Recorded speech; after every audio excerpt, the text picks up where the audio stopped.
How do you find motivated sellers online? Let's talk about that in this video. So if you are an entrepreneur, a business owner, someone who's looking to purchase a small business, then this video is for you. I'm gonna break down an email strategy that has worked for me and my clients over the past years for finding motivated sellers online and putting this whole thing almost on autopilot. Because when it comes to finding small businesses for sale and motivated sellers, I'm not particularly passionate about the idea of scanning broker sites or going through public listings, because these companies are going to be very competitive opportunities, and in most cases they're not even going to be the premium opportunities available on the market. So if you're looking to buy a small business, it is much better to work on off-market deals. So find opportunities that are not listed anywhere and reach out to the person directly so that you can initiate a conversation about, potentially acquiring the business.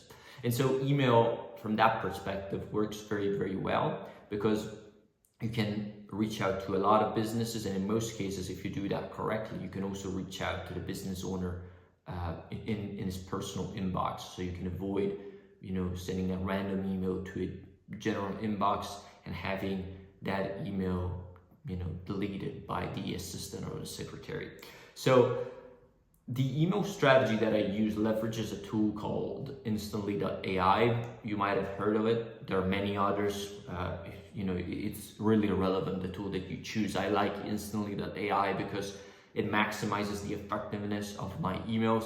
It can send all these emails in the inbox, and it warms up the emails so that they're marked as trustworthy, so to speak. So it's very good. I don't want to dive too deeper into the technical aspect of it, but instantly it's a very good tool, and it enables us to create a high level of personalization in our emails, because I don't like the idea of spamming people when I'm reaching out about a confidential opportunity, like the potential sale of a company, and I want to find a motivated seller. I don't want to sound like the person who's just spamming a bunch of people and is hoping somebody will reply. So I want to personalize my messages as much as possible, and instantly enables me to do that. So what I would like to do generally is picking up instantly.ai, setting it up, selecting the amount of emails that I want to send on a daily basis, and after that start inputting my leads into the system.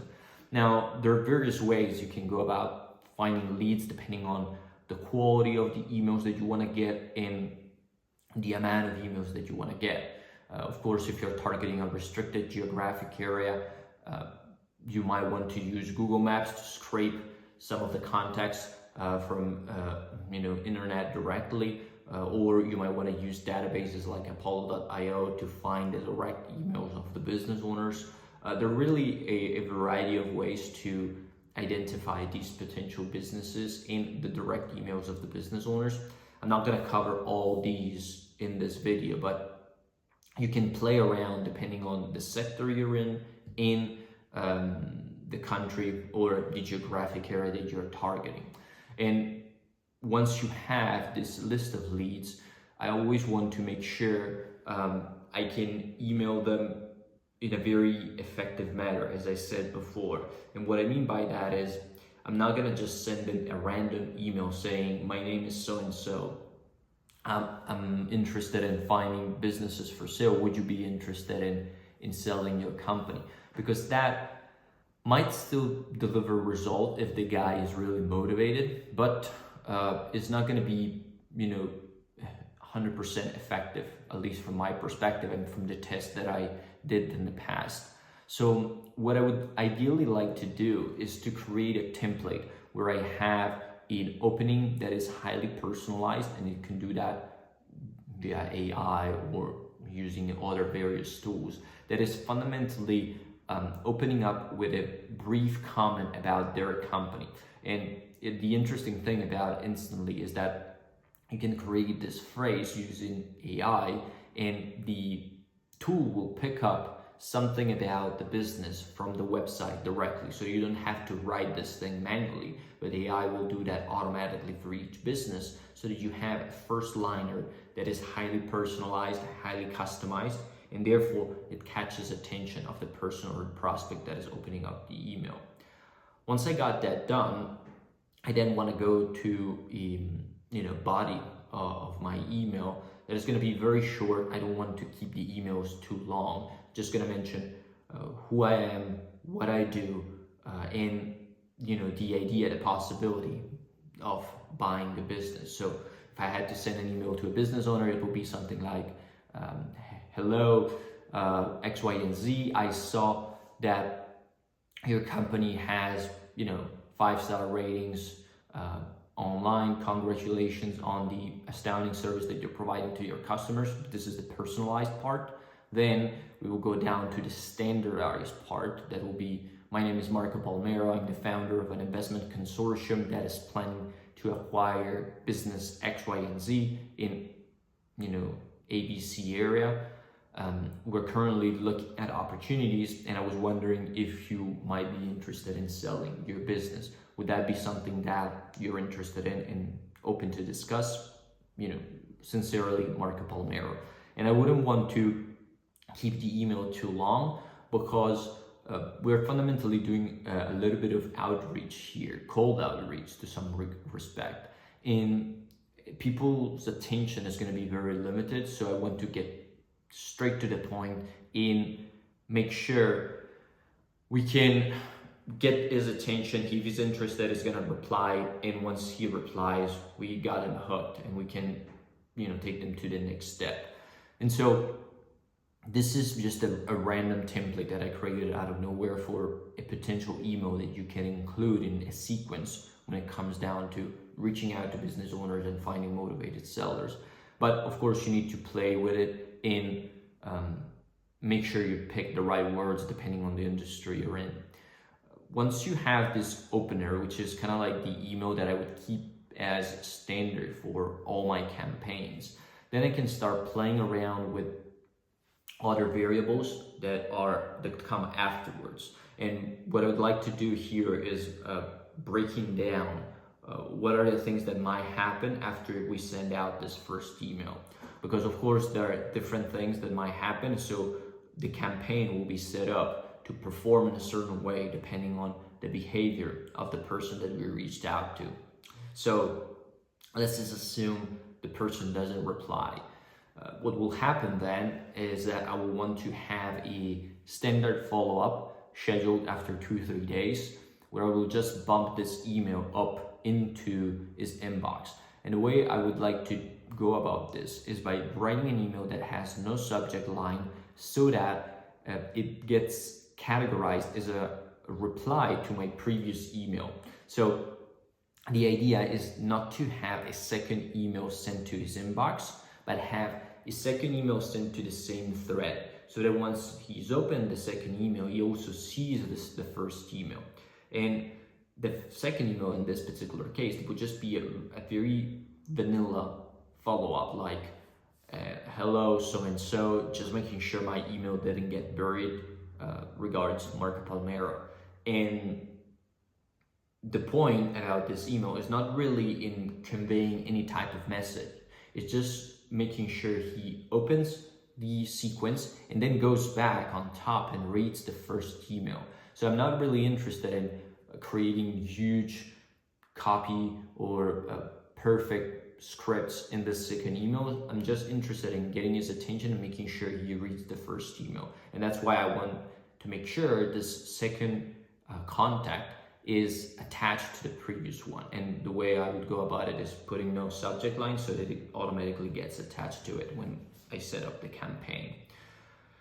Now, the sequence might end up over there, because you might say, okay, if I don't get a reply after the second email, I'm not gonna contact this person again. But I generally like to do at least 3 approaches. Like, first we outreach, second we follow up, and then after 3-4 days we send a closing email where we say, hello so-and-so, it's been some time since I reached out to you about X, Y, and Z. I was wondering if you were still interested in discussing this opportunity. If yes, let me know. Alternatively, I won't contact you again. Of course, I'm not gonna write the email this way, but you get what I'm saying. The point is, this is gonna be like a breakup email, so to speak, where we just re-mention why we reached out, and then we close the sequence in that way. I wouldn't want to continue, the effort in sending out emails, because my efforts are much better allocated in sending emails to new prospects after the guy didn't respond, for 2-3 emails. So I would want to work these leads in 3 email cycles maximum, and then move on to the next ones, right? So that would be the ideal email sequence that I would build if I had to reach out to potential motivated sellers and see whether or not they're qualified for selling their business. Now, let's talk about the variables that might happen throughout the sequence, because of course you might say, well, Marco, what happens if a person replies after the first email? Well, that's excellent. That's of course ideal for us. And what we want to do at that point is make sure we can schedule a time to speak with him. And I don't necessarily prefer Zoom calls. It might also be a phone call. And sometimes business owners will also tell you how you can reach out to them depending on the medium they're more comfortable with. So ideally, if they reply positively to the first email, my goal is to get either their phone number, or if they have another personal email, we can also get that. But I would rather have the phone number or get them on a Zoom call, quick 15-minute Zoom call, just to brainstorm the idea and see whether or not they're a qualified lead for us and they're a potential business that we can buy. And so supposedly, if the person replies to the first email, the sequence that I will then want to follow is we send the email, then we want them to get on a call or schedule a meeting. And if that person qualifies within that call, then I will want to go see the person. So I would want to escalate the process as quickly as humanly possible. So we go from email to call to meeting, because if the target is really qualified, I'm going to get in front of them as soon as possible and start the discussions, the serious discussions about the acquisition of the business. And nothing is really going to happen unless you're talking in person with these people. So you can escalate that. And of course, you can also follow other templates, other sequences, like you might want to go email, call, then follow-up email to schedule a meeting, and then meeting. Again, you can add layers to that, but ideally what I prefer to do is cut it short and escalate the process as quickly as humanly possible.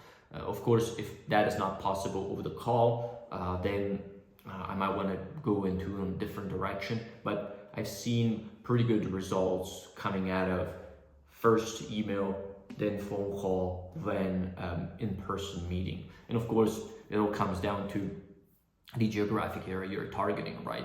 Because if you're sending emails to business owners all over America, for example, it might be hard for you to go see a business owner in California if you're in New York, right?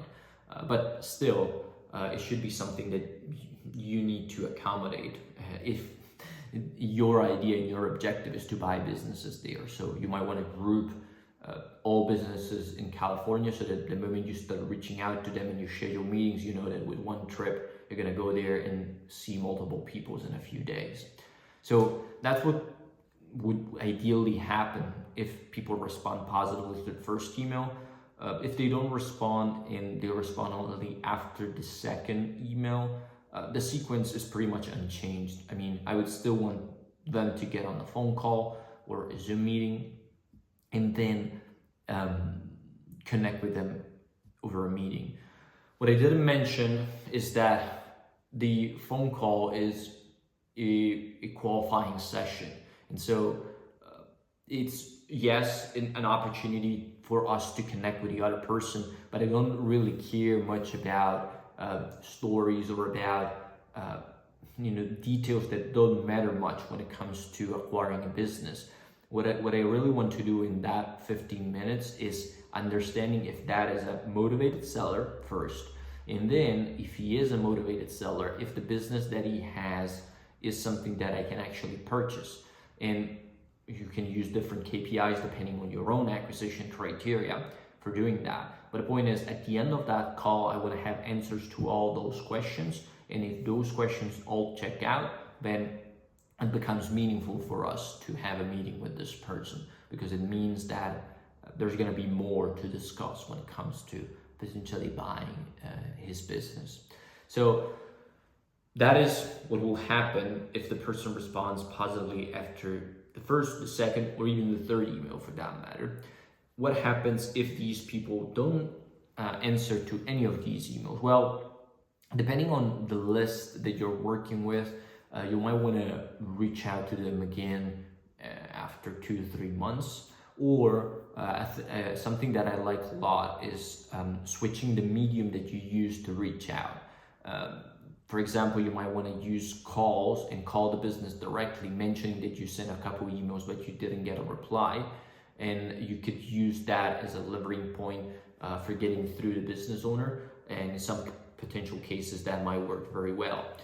So I like the idea of either switching the medium I'm using to reach out to these people, or then scheduling another time to reconnect with them and see if there was just, a problem with the email. Maybe the email wasn't going into their inbox, and so they didn't see the email at all.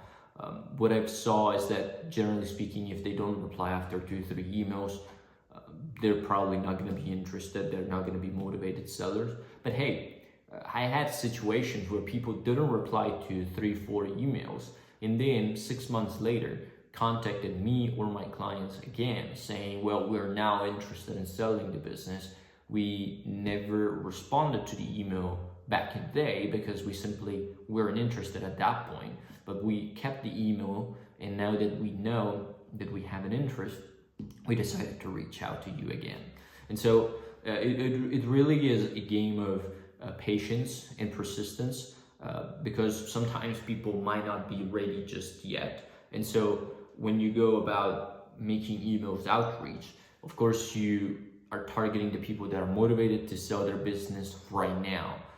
The ones that are not might still become leads later in the future. So it's good to keep them warm and potentially reach out to them again, or again contact them through phone and other tools, other channels, let's just put it this way. So the long story short is finding motivated sellers online is a process that can be implemented into a broader deal origination strategy. Email is just one part of it. And in this video, I covered how to do that in a very straightforward manner, right? You can find leads somewhere, Google Maps, B2B platforms like Apollo.io, find your own lists and use other tools that we use depending on the industry to find these email addresses, then input these addresses into instantly.ai or any other tool of your preference, craft a sequence that's going to be 2 to 3 emails maximum, and then start sending emails out and collect replies and feedback from these people.